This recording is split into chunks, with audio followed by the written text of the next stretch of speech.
A Book at Bedtime. Exhallation by Ted Chiang. Part 3.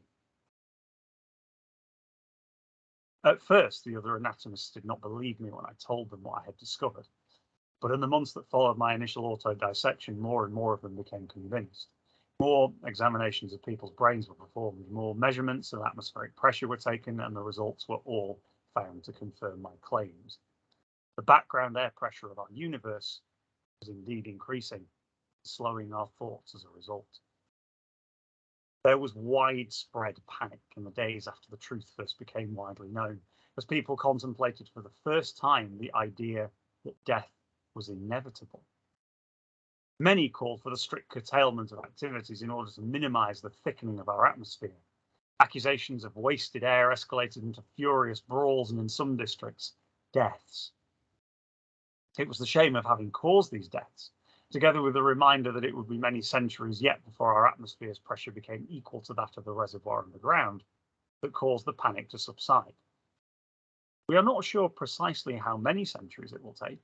Additional measurements and calculations are being performed and debated. In the meantime, there is much discussion over how we should spend the time that remains to us. One sect has dedicated itself to the goal of reversing the equalization of pressure and found many adherents.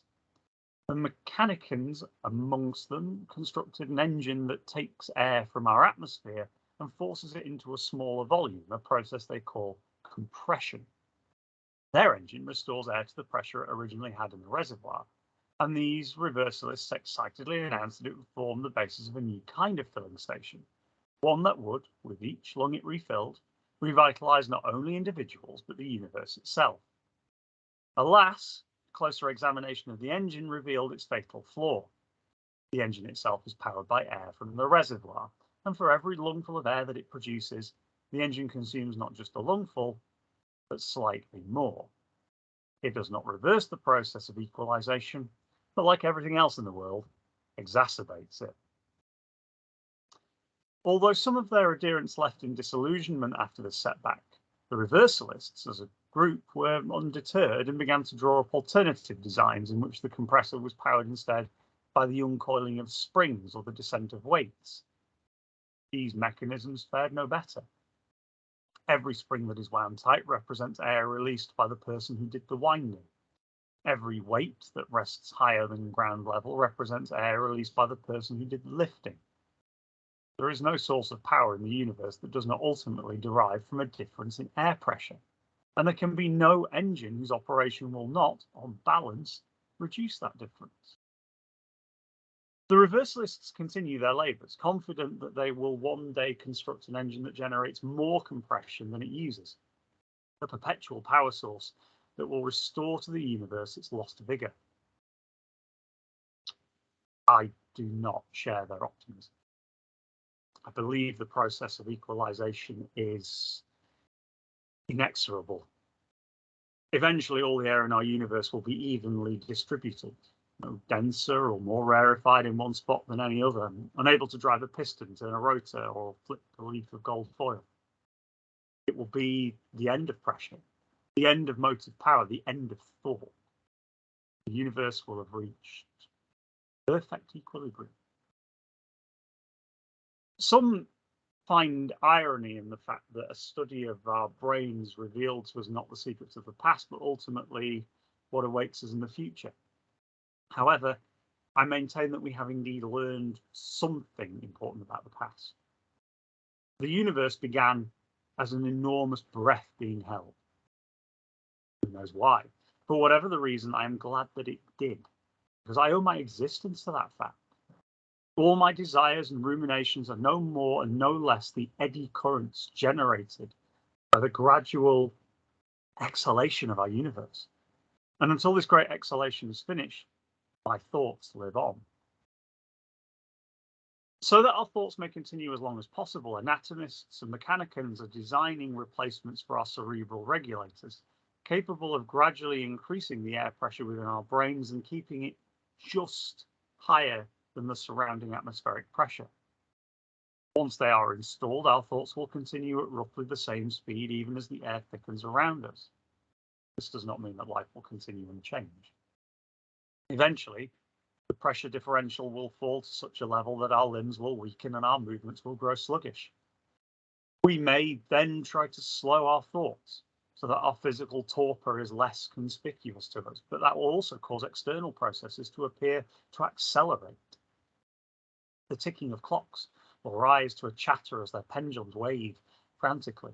Falling objects will slam into the ground as if propelled by springs. Undulations will race down cables like the crack of a whip.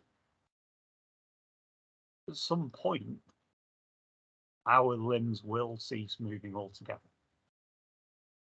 I cannot be certain of the precise sequence of events in the end, but I imagine a scenario in which our thoughts will continue to operate so that we remain conscious but frozen, immobile as statues. Perhaps we'll be able to speak for a while longer because our voice boxes operate on a smaller pressure differential than our limbs. But without the ability to visit a filling station, every utterance will reduce the amount of air left in thought and bring us closer to the moment that our thoughts cease altogether. Would it be preferable to remain mute to prolong our ability to think? To talk until the very end? I don't know. Perhaps a few of us in the days before we cease moving will be able to connect our cerebral regulators directly to the dispensers in the filling stations, in effect replacing our lungs with the mighty lung of the world. If so, these few will be able to remain conscious right up to the final moments before all pressure is equalized. The last bit of air pressure left in our universe will be expended driving a person's conscious thought. And then our universe will be in a state of absolute equilibrium. All life and all thought will cease, and with them, time itself. But I maintain a slender hope. Even though our universe is enclosed, perhaps it is not the only air chamber in the infinite expanse of solid chromium. I speculate that there could be another pocket of air elsewhere, another universe besides our own that is even larger in volume. It is possible that this hypothetical universe has the same or higher air pressure than ours. Suppose it has a much lower air pressure than ours, perhaps even a true vacuum. The chromium that separates us from this supposed universe is too thick and too hard for us to drill through, so there is no way we could reach it ourselves, no way to bleed off the excess atmosphere from our universe and regain motive power that way. But I fantasize that this neighboring universe has its own inhabitants, ones with capabilities beyond our own. What if they were able to create a conduit between the two universes and install valves to release air from ours? They might use our universe as a reservoir, running dispensers with which they could fill their own lungs and use our air as a way to drive their own civilization. It cheers me to imagine that the air that once powered me could power others, to believe that the breath that enables me to engrave these words could one day flow through somebody else's body. I do not delude myself into thinking that this would be a way for me to live again, because I am not that air. I am the pattern that is assumed temporarily. The pattern that is me, the patterns that are the entire world in which I live, be gone. But I have an even fainter hope that those inhabitants not only use our universe as a reservoir, but that once they have emptied it of its air, they might one day be able to open a passage and actually enter our universe as explorers. They might wander our streets, see our frozen bodies, look through our possessions, and wonder about the lives we led.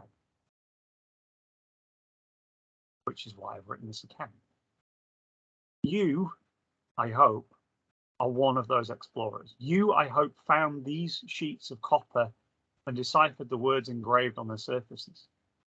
And whether or not your brain is impelled by the air that once impelled mine, through the act of reading my words, the patterns that form your thoughts become an imitation of the patterns that once formed mine. And in that way, I live again through you. Your fellow explorers will have found and read the other books that we left behind. And through the collaborative action of your imaginations, my entire civilization lives again. As you walk through our silent districts, imagine them as they were. The turret clocks striking the hours, the filling stations crowded with gossiping neighbours, criers reciting verses in the public squares, and anatomists giving lectures in the classrooms. Visualize all of these next time you look at the frozen world around you, and it will become, in your minds, animated and vital again. I wish you well, explorer. But I wonder, does the same fate that befell me await you? I can only imagine that it must. The tendency towards equilibrium is not a trait peculiar to our universe, but inherent in all universes.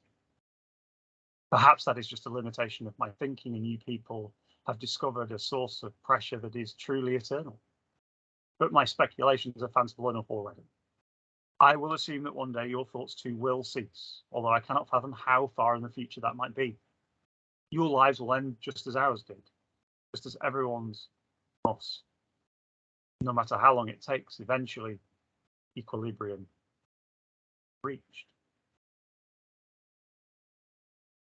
I hope that you are not saddened by that awareness. I hope that your expedition was more than a search for other universes to use as reservoirs. I hope that you were motivated by a desire for knowledge, a yearning to see what can arise from a universe's exhalation. Because even if a universe's lifespan is calculable, the variety of life that generated within it is not. The buildings we have erected, the art, music and verse we've composed, the very lives we've led, none of them could have been predicted, because none of them were inevitable. Our universe might have slid into equilibrium, emitting nothing more than a quiet hiss. The fact that it spawned such plenitude is a miracle, one that is matched only by your universe giving rise to you. Though I am long dead as you read this, explorer, I offer to you a valediction.